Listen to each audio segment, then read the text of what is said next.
ضلع کاماریڈی کے NH-44 پر courier لاری میں بھیانک آگ بھڑک اٹھی۔ شارٹ سرکٹ سے کنٹینر لاری نظر آتش ہو گئی۔ نظام آباد تا حیدرآباد ٹریفک کچھ دیر کے لیے رک گئی۔ تلنگانہ کے کاماریڈی ضلع میں NH-44 پر اس وقت افراتفری مچ گئی جب سداشیون نگر منڈل کے لیمٹس میں ایک کوریئر کنٹینر لاری میں اچانک آگ بھڑک اٹھی۔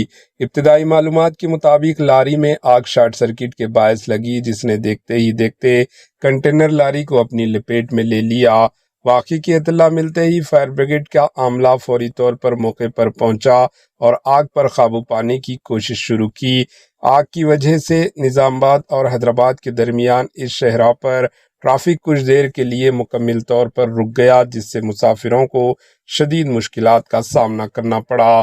تاہم خوش قسمتی سے اس حادثے میں کسی جانی نقصان کی اطلاع نہیں ملی ہے۔ پولیس نے موقع پر پہنچ کر ٹریفک کو بحال کرنے کے اقدامات شروع کر دیے۔ Bureau report AHN news. AHN news کے YouTube چینل کو سبسکرائب کریں اور بیل آئیکن کو دبانا نہ بھولیں تاکہ آپ کو ہر نئی آنے والی ویڈیو کا نوٹیفیکیشن بر وقت مل سکے۔